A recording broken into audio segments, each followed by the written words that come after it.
Welcome to the Golf and Fitness Show, brought to you by PGA Tour Active. I'm your host, Corey Gregory, and on today's show, we have golf royalty in the house. There's not a better guest on the planet I would rather start this new show with. He's the only pro golfer to win the Grand Slam on the PGA Tour and the Champions Tour. Not to mention the most inspirational golf fitness celebrity, now 85 years young, Mr. Gary Player. Welcome to the show, Gary. Corey, nice to talk to you as well, my friend.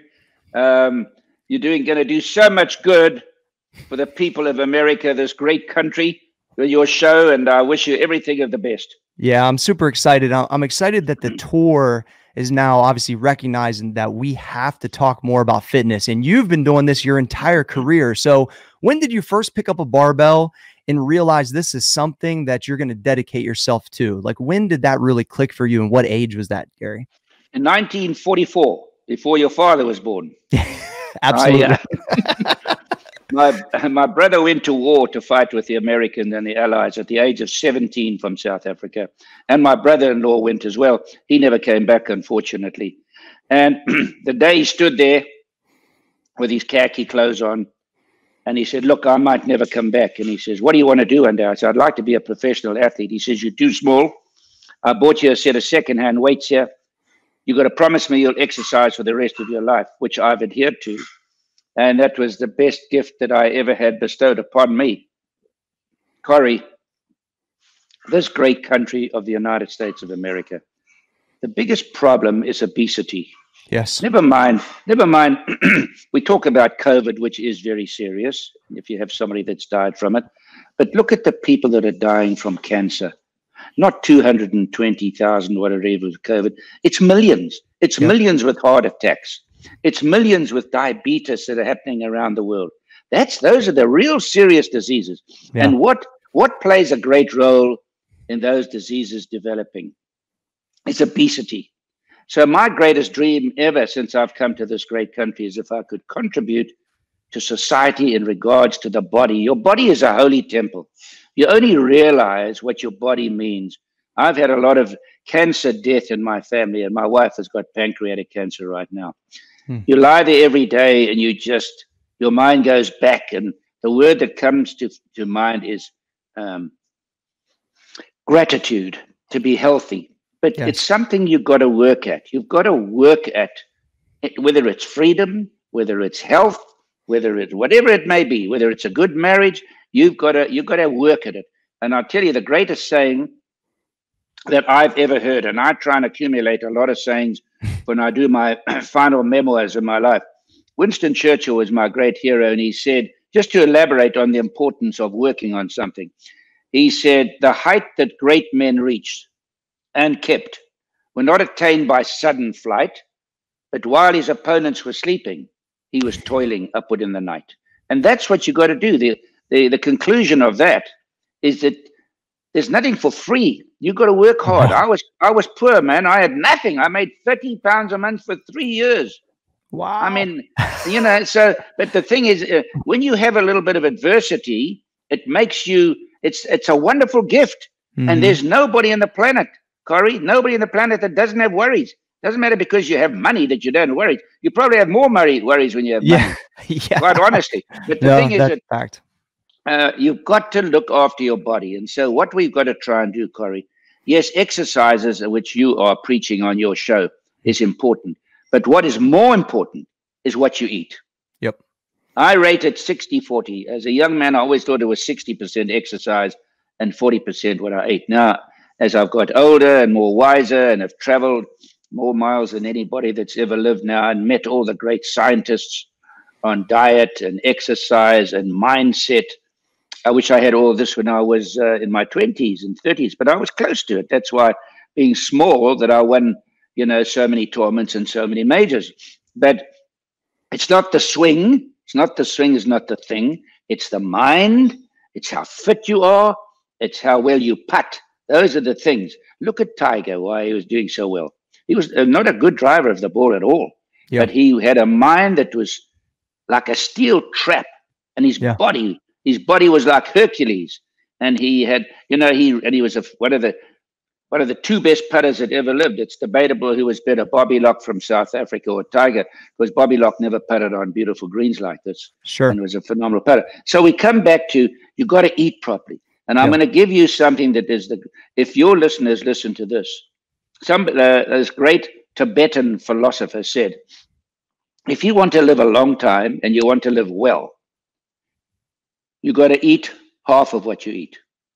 Okay. You got to exercise twice as much. You got to laugh 3 times as much, and you got to have unmeasured love in your heart. Now, let's just look at what's happening now. Imagine telling a South African or American, because we live the same way you do, that you got to eat half as much. No, that's impossible. Yeah. To get them to exercise twice as much, not people like you and I, but the average person, impossible. Yep. Easier to get a camel through the eye of a needle than get them to do exercises. Number 3, who's laughing a lot nowadays? You know, we live in a world of not a lot of laughing, and we're living in a world. A lot of the world is a lot of hatred, not love. Yep. And you know, you're going to die, you're going to live, you're going to come, you're going to go. But the one thing that's going to stay here is love. Yeah. And you know, we got to work on that with the young people at universities and schools, and it's not being done. You know, not being done. I agree. Let's go back to Tiger for a second. So obviously you brought fitness to golf. I think everyone knows that. Tiger sheds even a bigger light on that. He's, you know, pressing 70-pound dumbbells, and he's working all these reps on the range, but also working a ton of reps in the gym. And that really became even more evident with Rory himself, and then now Bryson. So as from Tiger to the young golfers now, talk about that transition. And there's been pushback your entire career, I'm sure, from other golfers and just golf in general. And then it seems like now there's even a bigger push, and Bryson's doing things that's never been seen before. So what do you think about that kind of whole scope of how it's, you know, transitioned over these years? That's progress for you. I mean, the night before I won the US Open to win the Grand Slam at St. Louis, the night before I was squatting with 325 pounds. Yes. Now, those days you didn't have a machine. You didn't have all this equipment. You had to have a guy hold the weight this side and a guy hold the weight that side to pick it up, and have a big rubber band on the back of your neck.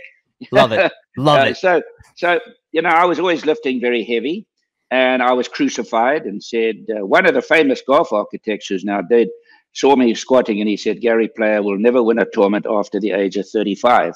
So I often send him an SMS up there, and I say, look, I'll be there, you know, in twilight years, please make sure you got a nice golf course and you have a nice gym, but make sure it's a Gary Player designed golf course. I love it. I love it. Yes, and then Tiger comes along, and I was crucified and condemned and saying I didn't know what I was doing, and I wouldn't be able to play golf long, and I'd be muscle bound. People that have, you know, there's nothing worse than when you have people who think they have a superior attitude to you, and yet they have a superior knowledge and attitude to you. You've got to be very careful, very humble. Yeah. And there's a great fine line between humility and arrogance. Sometimes it's misconstrued. But now Tiger comes along. Now Bryson comes along. Now, this is a very debatable issue. I am such a fan of Bryson. First of all, same. If you break his swing down, it is an outstanding swing. Same as if you break down Wolff's swing, it is an outstanding swing. Yep. And yet coaches would change it, as they tried to change Tiger Woods. I mean, here was a man that won the US Open by 15 shots, not 5, 15. Yeah. And he goes and changes it a couple of weeks later. If he never changed his swing, if he never saw a coach, never listened to anybody, he'd have won at least 20 majors. Mm-hmm. But there are no ifs in the game, unfortunately. It's sad because I'm pulling for Tiger. I want to see him do well because he raises the needle, and it's so good for golf. And as I'm pulling for Bryson, one thing that concerns me about Bryson, you know, we come to that part about eating and the number of calories he's absorbing. Now, I haven't sat down with Bryson, and I'm open-minded about things as they condemn me about weightlifting. Yeah. People are condemning him about the number of calories he's eating every day. If this is true, I hate to go by hearsay. And I think too much protein in the body, as we've seen with weightlifters after they finish playing, or football players when they finish playing. I think too much protein is not good for you. That's my opinion. Now, I probably have to swallow my words because change is the price of survival. Yeah, So, true. it's always knowledge in the future, and I'm open to that. But I watched the 1978 Masters, and for people who want to see what I'm talking about, just Google, go onto YouTube. I think it was with James was at YouTube. It was YouTube on the 1978 Masters, the last 9 holes. Just look at the last 9 holes, and you'll see Jack Nicklaus, Tom Watson, and myself, and you'll see how lean and how strong we were. Yeah. And now you get to older age, and it's all gone. Now Tom Watson's still in pretty good shape, but you look at the guys on that Masters, you see how the body changes. Everybody's just changed. Everybody just gets heavier and heavier and heavier. And I'll tell you, one of the great secrets that should be instilled, and professors should be brainwashing this at universities and schools. What you weighed when you were 21 and 22. Now, for example, I weighed 152. Okay. What do I weigh right now? 164. 10 pounds swing. Yes. Now, I agree with that. That is poison. But with this COVID, sitting down, not traveling around the world and working as hard. Yes, I'm exercising, I'm walking, I'm playing golf. And now I've got to make an effort. Now I'm going to start doing quite a bit of interval fasting, which I believe is one of the great secrets to the health. Agree. Yes, 100%. Interval fasting. Fasting is so good. So anyway, you look at the bodies then, and you see how supple they are and how you move. And this great Indian gentleman, I met, Mr. Singh, I think was his name, in India. He said, Gary, what do you weigh? At that time, I weighed something like 6 pounds over my weight. Mm-hmm. And he said, very bad. And I was very proud because most people are 30 pounds over their weight when they get to my age. Anyway, he said, Gary, you should be 6 pounds lighter than you were in your prime because there's nothing in your body that's as strong. Your heart, your eyes, your hands, your feet. Mm-hmm. It doesn't matter. There's nothing in your body that's as strong. So you should get lighter, not heavier. But 99.99 recurring of people get heavier. Yeah. What's 3 things that in your daily workouts, routines, or things over all these years that you think made the biggest difference? Is it a certain exercise, a certain stretching routine? Like, what was 2 or 3 things that the average golfer could implement no matter what age right now, Gary, and that would help them out? First of all, as I said, it's easier to get a camel through the eye than needle. And I put great emphasis on that because it's a fact. So if you're walking, and this is the average person, not you and I who work out. If the average person walks half a mile, walk a mile. Walking is a great exercise. You're not going to get elderly people to go to the gym and lift weights and things. It's not going to work. Mm-hmm. And most people, if you think about it, Corey, that go to the gym, they start off saying, well, I'm going to the gym. I'm going to work out. I'm so happy. I said, in 1 year, you won't go to the gym anymore. Yeah. And 80% of people don't continue, whatever the percentage may be. What do you think is the key there, Gary? Because that is people have asked me I've been lifting weights and a professional for 20 years at it. And they're always like, what's the secret? I said, I just never stopped. I started when I was 12. I'm 42. I've never missed more than a week's workouts since I was probably 14 or 15 years old. I didn't do anything that special. I was just extremely consistent. I learned and I just never stopped. And it's like people have a hard time grasping that for some reason. And how can we turn that light bulb on? Because you've now at 85, you've seen the quality of life that it gives you. And it's the true fountain of youth. It doesn't exist otherwise. Honestly, Corey, I'm 85 and I feel like I'm 50. Honestly, I mean, it's just the most wonderful feeling to feel like this. And it starts. Churchill, one of my hero, I'll come back to his saying. Please. The youth of a nation are the trustees of posterity. Yep. You've got to get the young people in schools. What have the schools in America done? They've taken exercise out of the schools instead of adding more. Yeah. So in South Africa, the school I went to, they had gymnasium at school 3 times a week. Mm-hmm. And then during a recession, you'd walk around the football fields and around the track fields. And I mean, just a different philosophy. And also the parents really don't know how to feed their children. Why not? What's the most important thing in your life? For me, my health, my faith, my family. Yeah. And Facts. so this is what should be taught at schools. Yeah. That's more important than an education. There are a lot of highly educated derelicts that are walking the street today that don't have jobs. There are a lot Mhm. of people that didn't have great education that are making millions. Yeah. That's So, fact. of course, I'm advocating education. It is the light if you're lucky enough to have it. Yeah. But you've got to do those things in schools. You've just got to. You know, America is the greatest country in the world ever. But so was the Roman Empire. So was the British Empire. Yeah. And it can go. It can go. And taking care of yourself is one of the biggest keys. I mean, at the end of the day, everyone has to be able to have the mental capacity because they feel good. And I always tell people, if you just would take it serious and create a small streak of consistency, whether it's I'm going to walk every day a half mile for 21 days. Let me create a habit of something I can look forward to. I can feel accomplished. And that is, if you're a golfer that plays, you know, just on the weekends and you don't do any other exercise and you walk a half mile for 21 days, guaranteed that's going to change the way that you feel out on the course. How could it not? Exactly. And you're going to play better. And the thing is that, yeah, what you got to do at night during TV, if you're watching TV and commercial, stand there and, you know, walk, pick your legs up like it. Just stand like that. Pick them up. Yeah. Up, just move. Up, and then do some of these just normal squats like this. Just half squats. You'll be amazed how that'll keep your legs strong. And as you get older, it doesn't matter what age you are. As you get older, your legs deteriorate first. Let me tell you. You start to lose your balance and you can feel your legs. When I walk upstairs at 85, obviously, it's not the same as what I did. I think I'm going to go along where Rocky, because I'm in Philadelphia now. I want to go along where Rocky ran up those stairs. Yes, absolutely. Yeah, I want to try that. So, but you've got to have a zest, a desire, a passion for something. Yeah. And health should be your number one thing. If you don't have your health, you're not going to see your children. You're not going to enjoy your wife. You probably have a beautiful wife. You'll die. She'll inherit all your money. And she'll be off in the Caribbean on a boat with some young guy dancing, man. So who's got muscles. That's amazing. Talk about whenever you were right in your prime and working out, did any of the guys that you played against, you know, mess with you about, oh, Gary, what are you doing that for? Are you training again? Or did Jack or Arnold or any of those guys kind of razz you about all the workouts that you were doing?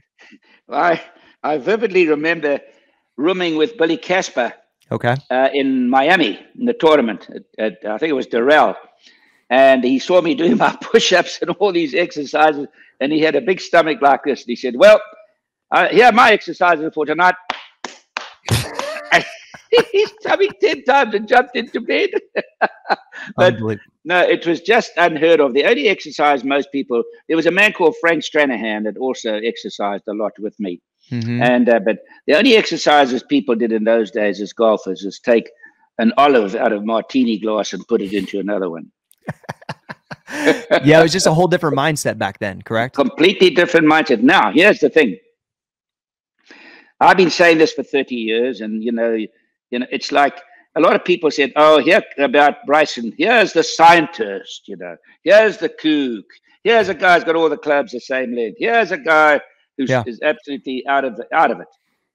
And you've got to be very careful. You've got to have respect for everybody, because everything changes and gets better. Your ideas become antiquated. You've got to be careful. We live in a different world. And so we're going to see, in our infancy, and I've said this for ages, and that's why I begged all the leaders of golf to slow the ball down. And it will happen. It will have to happen. They'll have to, yeah. Bryson DeChambeau, if the green at the first hole at Augusta, if the ground is fairly hard, he'll drive the green. It's 454 yards. So if he hits one of those drives that he carries 400, you know it's going to run 50 yards. Absolutely. And there are guys right now that can drive over that green. Yeah. In the world. Wow. Okay. The third hole. I mean, you see the guys all going for that green now. Yeah. I mean, the ball and the clubs have just changed to such. It's a different game. These people that want to compare, say, Tiger with Jack, they're crazy. You can't do that. Game. It's like comparing a Ferrari with an ox wagon. You know, you had to ride with horses and pull the cart, and you wanted to go as fast as a Ferrari. Whereas now, the greens, there are no spike marks. Think about it. We had 200 spike marks on every green. Oh Now yeah, that's there's right. no spike block. Every bunker's raked the same in Timbuktu, the same as it is at Augusta or the British Open. Yeah, So $1 just million very first different. prize.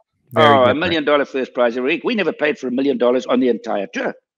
So no, it's you can't make comparisons. You can. Bobby Jones, what a golfer he must have been! Mhm. Wow, playing with a walking stick and a ball that probably went 80 to 100 yards less. Never cut the fairway short. Left the flag in the same place every day. No rakes. He must. It's debatable whether he isn't the best player that ever lived. And I know, so I live in Columbus, Ohio, not very far from your field. That's where I'm from. And Bobby Jones won the I believe is 1967 PGA at Columbus Country Club, which I've played multiple times. And I went back and looked at some of that stuff, and it was, I mean, he was just a master. He was a masterpiece. I mean, he was unbelievable. And a lot of people don't talk about him as much, just because it had been so long ago. So it's great that you bring up, legends like that also, in things like this, so the younger golfers can go back and look at somebody that was truly amazing. He was amazing, and he was such a great gentleman. Probably the best mannered, best educated, the best dressed, and representative of golf that ever lived. No, he was really an exceptional man. I'll never forget, I sat next to him at Augusta cutting his meat. And look at my hands here. Let me see. That's how his hands were. And he said, he was bent over. He said, "Gary, will you cut my meat, please?" And I cut his meat, and I took his fork and I put it in between his fingers like that. Yeah. And he just had to jab his meat. And I said, "Mr. Jones, do you mind if I ask you a question?" He said, "By all means." I said, "I can never birdie that third hole." He says, "You're not supposed to birdie the third hole." That's how we designed it. Now he'd turn in his grave, as the Scots say. He'd turn in his grave, laddie, 100%. If he saw them driving over the green. Wow. I mean, it's just, and this is why we're going to change the whole concept of golf. And there are guys coming along now, young boys, they're going to, when they play, they're going to take a driver, and when Bryson DeChambeau hits his best drive, they're going to carry it past him. I know. We ain't seen nothing yet, as that one movie said. We ain't seen nothing. No, it's coming. We've never had a Michael Jordan. We had one guy, George Bayo, when we played. He was 6'8", and he hit the ball with the old ball and clubs over 300 all the time. But you get a Michael Jordan, or one of these enormous football players or basketball players that they suddenly realize, what am I playing these other sports for? I can play golf and be in my prime at 40. Whereas if a football player, if you play the NFL for 3 years and walk out of there without injuries, you're lucky. You're blessed. Whereas golf, you're already reaching your prime then. Yeah.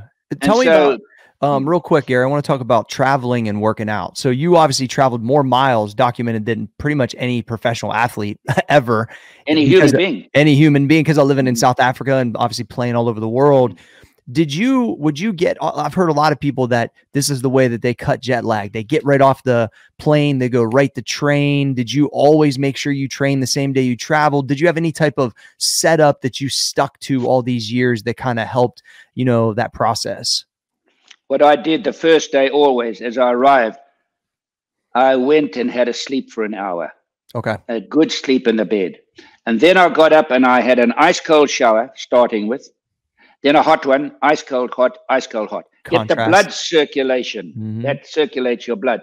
And I'd do a few stretches, and then I'd go out, and depending on the time, if the day was the entire day, I'd go out and play.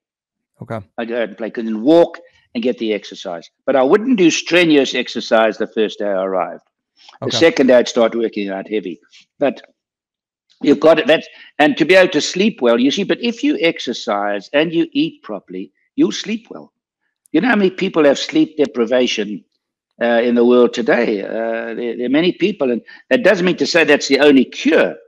It helps. But it's a big help. It's a big help. Well, it's sleep and stress, Gary. I mean, that's why people think I train at 4 a.m. Monday through Friday. So there's about 20 guys at my gym every morning, or Monday through Friday at 4 a.m. So when 9 p.m., 10 p.m. hits, I'm tired. Like, I've given it everything I got all day, business, 3 kids, training. And it's like, so yeah, I don't even have time to think if I can't sleep, it's like I've put out so much energy during the day that I need that rest. And I even went to bed a little earlier last night, so I got to interview Gary Player tomorrow. I got to be ready to go. No, but you see that method in your madness there is so correct. It's so correct. Now, all my life, I've gone to bed roundabout. When I'm on my farm, I go to bed at 9:30, 10 o'clock, up at 5:30.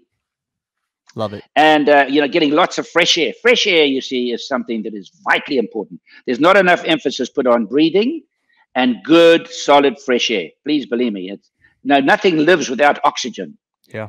And, but if you give you an example of exercise. I'm in the racehorse business, which is a very complicated business, and it's the greatest athlete in the world.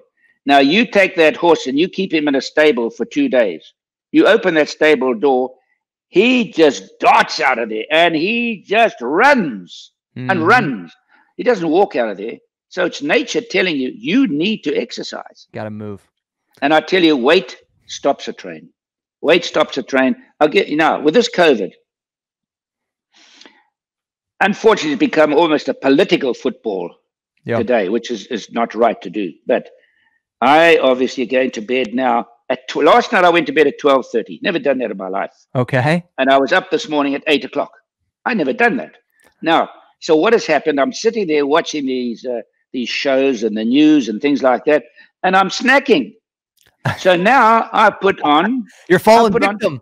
I put on 7 pounds, man. Mm-hmm. So I'm a little porky at the moment. So how does Gary Player attack that now? So you let it get out a little bit. What are you going to do? I've already in the last 4 days lost 3 pounds. I love it. The old saying, for people that are overweight, this will help them. It goes back to the Shakespearean days. You eat breakfast like a king, lunch like a prince, and dinner like a pauper. You really don't need much dinner. You only need that much. You don't need that much. You don't put gas in your car when you park it in the garage at night. Yeah. You follow. You put it during the day.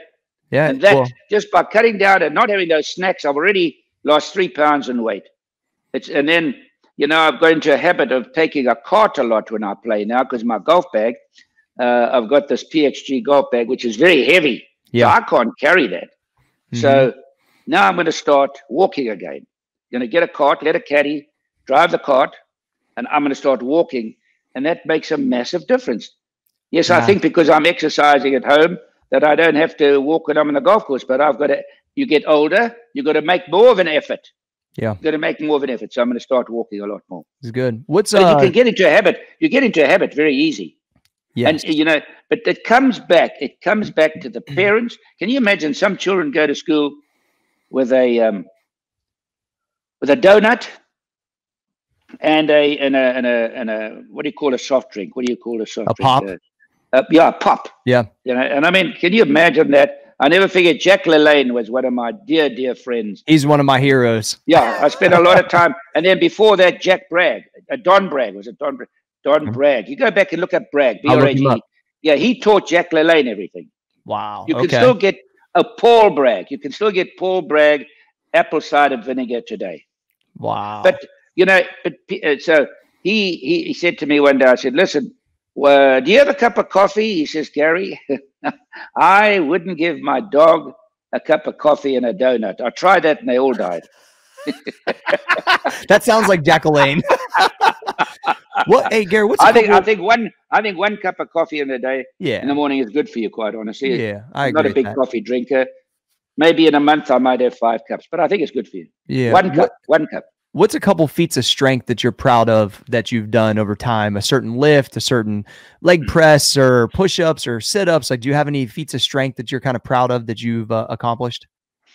Went to the gym and I leg pressed 350 pounds, which is a lot of weight for me at my age. When Absolutely. I don't have a leg press machine. Yep. And the other thing, I just do hundreds and hundreds. I've got this like a plank.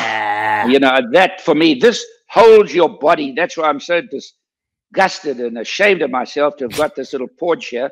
But it'll be gone. I tell you, in 1 month, it will be gone. I'm going to check in on you. Yeah, you can check in. I'll tell you the truth too.